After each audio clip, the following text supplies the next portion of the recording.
Nyeri lutut merupakan nyeri yang paling sering dikeluhkan oleh pasien. Kenapa? Karena lutut sendiri berfungsi sebagai penahan berat badan tubuh, sehingga sangat rentan terhadap cedera. Pada Hidup Sehat Plus kali ini, saya akan membagikan tips sederhana di rumah untuk menangani nyeri lutut. Untuk mendiagnosis suatu nyeri lutut, kita harus tahu dulu komponen penyusun lutut. Karena penyusun lutut bukan hanya tulang dan sendi saja. Di situ banyak komponen-komponen lain yang bisa menjadi source of pain atau sumber nyeri. Di dalam lutut sendiri ada komponen-komponen lain selain tulang dan sendi, yaitu ada ligamen yang menghubungkan antara tulang dengan tulang, ada meniskus atau bantalan yang berfungsi sebagai shock absorber, kemudian ada tulang rawan yang melapisi bagian tulang, dan juga ada cairan sendi di situ, dan ada 14 ruangan yang disebut dengan bursa. Kesemua komponen tersebut bisa menyebabkan nyeri. Untuk mengetahui penyebab dari nyeri lutut, kita harus tahu kerusakannya di sebelah mana dan di jaringan yang mana. Tapi, ada kiat-kiat khusus untuk mendiagnosis suatu nyeri lutut. Biasanya yang paling sering terjadi adalah cedera otot atau cedera olahraga, di mana cedera olahraga tersebut bisa menyebabkan robekan pada meniskus dan ligamen. Pada usia tua atau di atas 50 tahun, yang paling sering terjadi adalah kerusakan pada tulang rawan atau yang biasa disebut sebagai osteoartritis. Tips yang pertama adalah pengompresan. Untuk pengompresan, kadang-kadang pasien sering bertanya, kompres dingin atau kompres hangat? Sebenarnya, dua-duanya bisa dikerjakan. Asalkan tahu pada fase apa nyeri lutut itu berada dan kondisi apa lutut pada saat itu. Pada fase akut, di mana keluhan utama pasien biasanya adalah nyeri yang sangat menonjol dan terjadi pembengkakan. Pembengkakan yang terjadi biasanya ditandai dengan adanya warna merah, kemudian laba hangat, sehingga kita harus mengcounter hangat tersebut dengan terapi dingin.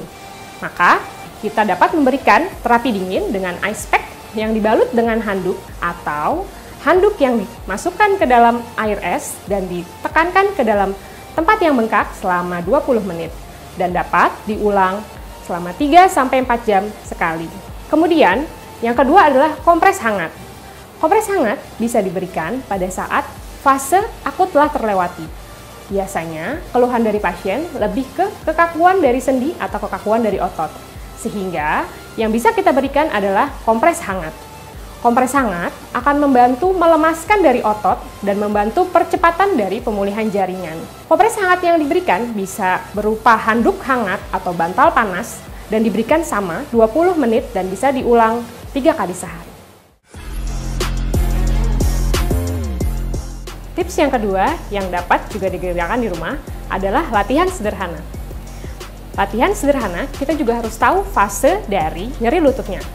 Pada fase akut, biasanya yang menonjol adalah nyeri, sehingga pasien saat digerakkan juga akan mengeluhkan adanya nyeri. Sehingga kita punya latihan tertentu yang disebut dengan latihan isometrik. Latihan isometrik merupakan latihan yang tetap mengontraskan otot tanpa menggerakkan sendinya. Bagaimana caranya? Kita dapat menggunakan bahan-bahan yang ada di rumah, seperti handuk atau sarung. Saat ini, saya akan menggunakan sarung yang dapat dilipat seperti ini, lalu diletakkan di bawah lutut dari penderita. Kemudian, pasien dapat menekuk lutut ke arah bawah, menekan sarung yang ada di bawahnya. Pasien dapat merasakan kontraksi pada paha dengan memegang paha depan. Terasa kontraksinya? Pada saat dikontraksikan seperti ini, ditahan 6 hitungan. 1, 2, 3, 4, 5, 6. Lalu resting, lepas. Seperti ini. Dosisnya adalah 10 kali repetisi atau 10 kali pengulangan dalam satu set. Dan setnya dapat dikerjakan 2-3 set sehari dan dapat dibagi pagi dan sore hari. Untuk latihan yang kedua, biasanya diberikan pada fase subakut atau kronik, di mana nyeri sudah berkurang dan pembengkakan juga sudah berkurang. Target utama dari latihan ini adalah 2 otot penyusun tulang lutut, yaitu otot paha depan atau yang biasa kita sebut dengan otot quadriceps dan otot paha belakang yang biasa kita sebut dengan otot hamstring. Fungsi dari latihan ini yang pertama adalah peregangan atau meningkatkan fleksibilitas atau lingkup gerak sendiri dari lutut, dan yang kedua adalah penguatan. Dari penguatan kita harapkan otot-otot penyusun tulang akan kuat dan beban ke lutut akan berkurang sehingga nantinya nyeri akan berkurang. Yang pertama akan saya lakukan yaitu adalah peregangan dari otot paha belakang atau hamstring. Caranya bisa dua cara. Yang pertama, boleh sambil duduk. Taruh tangan di atas lutut, kemudian susuri hingga ke arah ankle. Nah, dirasakan tarikan di paha belakang, boleh ditahan selama 10 detik, dan diulang 10 kali satu setnya, boleh dikerjakan 2-3 set sehari. Namun, kita harus hati-hati. Pada pasien-pasien lansia, biasanya sudah ada keluhan nyeri pinggang, sehingga kita bisa melakukan modifikasi dari latihan ini dengan cara tiduran. Oke. Sama tujuannya untuk meregangkan otot paha belakang, namun kalau tiduran kita membutuhkan bantuan dari handuk atau boleh shawl seperti ini untuk mengangkat kaki. Boleh dipegang, dililitkan di kaki bawah, kemudian dipegang sebelahnya, dan tarik ke arah atas. Seperti ini. Rasakan tarikan di paha belakang. Terasa? Oke. Bisa ditahan 10 hitungan dan sama seperti tadi 2-3 set per hari. Oke, boleh diturunkan. Kemudian kita masuk ke penguatan dari paha belakang. Untuk penguatan dari paha belakang, ada teknik yang dinamakan dengan bridging. Bridging ini bisa dilakukan dengan menekuk lutut seperti ini. Oke. Kemudian mengangkat pantat ke arah atas. Boleh diangkat ke arah atas. Oke.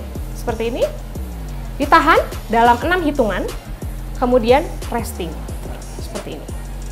Sama, diulang 10 kali satu setnya, dan boleh dilakukan 2-3 set sehari. Latihan selanjutnya adalah penguatan dari otot paha depan atau yang kita sebut dengan quadriceps. Latihan ini sangat mudah, bisa dikerjakan di kursi atau di pinggir bed. Caranya adalah dengan meluruskan lutut, diangkat ke arah atas, luruskan, dan ditahan. Rasakan kontraksi di bagian paha, terasa?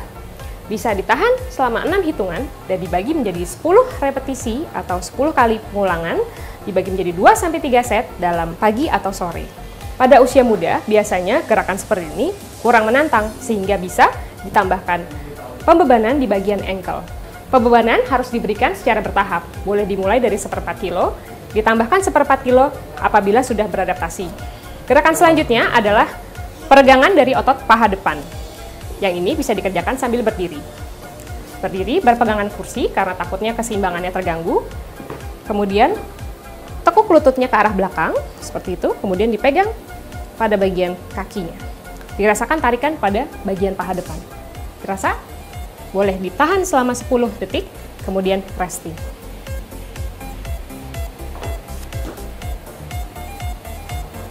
Saya, Dr. Anditya Dwi Ananda, spesialis kedokteran fisik dan rehabilitasi untuk Hidup Sehat Plus.